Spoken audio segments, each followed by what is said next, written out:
Hey everyone, I'm Jimmy. Welcome to another exciting episode of the Instant Trailer Review Show. I'm here with my good friend I'm David. And today we are reviewing Hercules: The Legend Begins with Kellan Lutz. And this is not the Hercules movie with The Rock, which everyone is sort of looking forward to, I think, a little more. That's a Brett Ratner movie. Which I say, no. Paramount is going to make that movie. This is a Millennium movie. Yep. And this one, the trailer already came out for this one. The Rock one, we still haven't seen a trailer for. Yeah. So, good on you, Hercules: Legend Begins.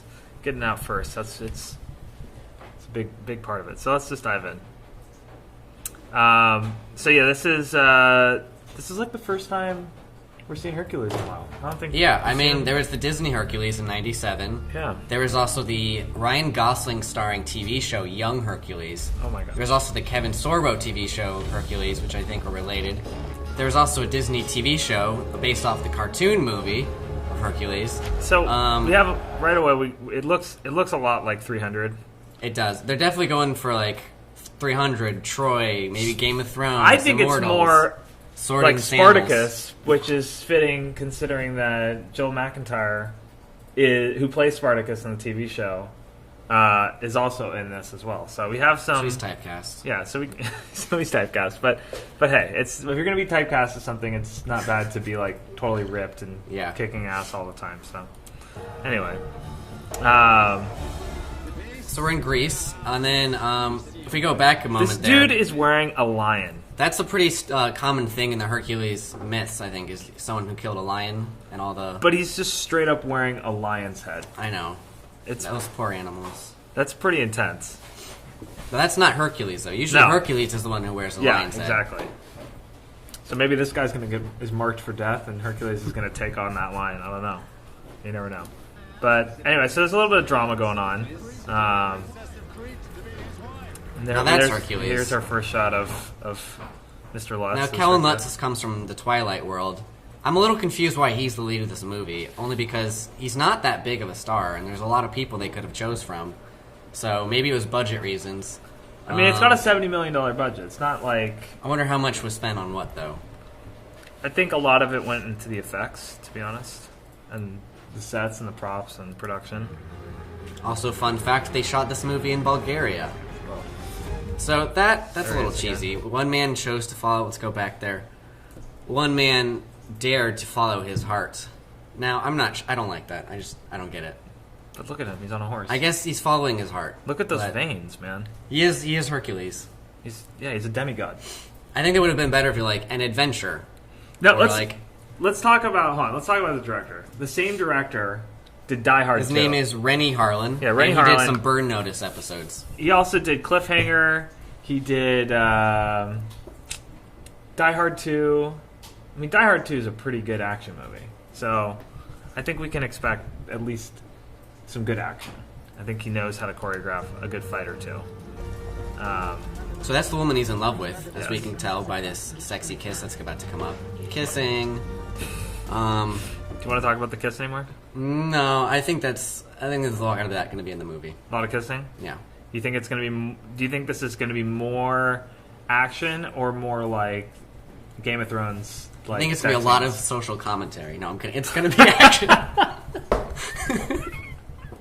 It's like Spike Lee's Do the Right Thing, but with Hercules. Oh, no. my God.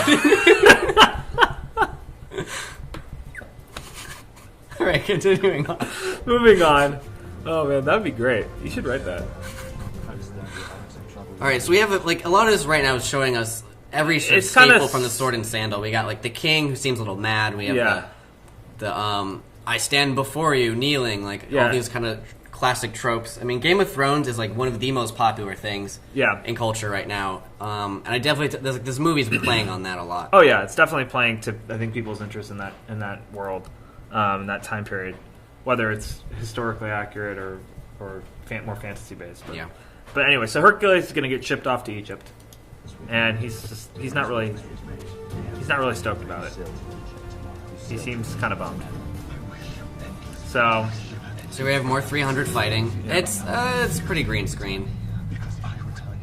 Yeah. Now he's exiled, as we've been told. So he's gonna fight. and he doesn't just fight. He really kicks some ass. Because I mean, he's Hercules. He hasn't really reached his full potential though yet. They're definitely drawing from the Gladiator movie. Yeah. And the Zack Snyder slow-mo. I'm not a fan of that because Zack but Snyder. That's pretty I feel like that's his thing. But this shot right here is pretty. Dude, that slow-mo's been around forever though. It's not like Zack Snyder was the first person to do. Just because Zack Snyder was the first person to like show a head that had been cut off in slow motion, doesn't mean that he's the first. I think this shot's awesome though. He's just throwing that dude. That actually looks. Now, really, in Greek mythology, Hercules is half human, half god. Yeah, a demigod. Or demigod. And we haven't really seen that in the trailer yet, but I know it's going to come up. They're going to mention it. That's part of his fate. So there is sort of a like. They say they're talking about channeling his father Zeus's strength. So he's going to get like struck by lightning. He's getting some lightning powers here in his sword. Kind of like Percy Jackson kind of feel. Now this I don't get. The producers of The Expendables. Again, that movie's nothing to do with this though. But you know what it is? It's huge action set pieces. So if you like The Expendables, then maybe you'll like this. Exactly. I think that's their target audience. Yeah. Hey, I love The Expendables and The Expendables 2. So maybe there's some crazy monster in there. Actually, maybe it's like maybe it's like monsters. Maybe it's like Expendables 2, and there's going to be a plane that flies through this cave. Yeah, that'd be awesome. So this movie seems very.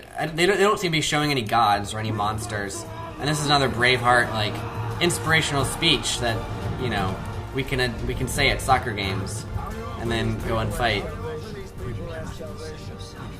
I don't know. I think that this is going to be the more human side of the Hercules story. I think it is like Troy, where they're not going to show gods or monsters. Yeah, I mean, and maybe towards the end, he realizes there's something larger out there. You can see him. Where did he get the sword? Wait, let's go back. I feel like he's like conjured a sword, or did someone throw it to him? I don't know. Actually, that's a good question. And then oh no, it cuts. That's why. Oh, so they put together. And he does grab it. Yeah, he does grab it. Oh, so someone throws him a sword. Someone throws him a sword. All right, now it makes sense. Yeah. That's a pretty awesome shot, though. And then we go slam into the title. It's a pretty good cut.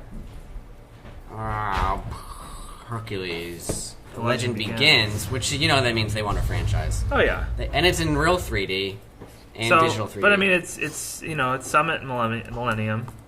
So January 10. I think Summit, first of all, knows what they're doing.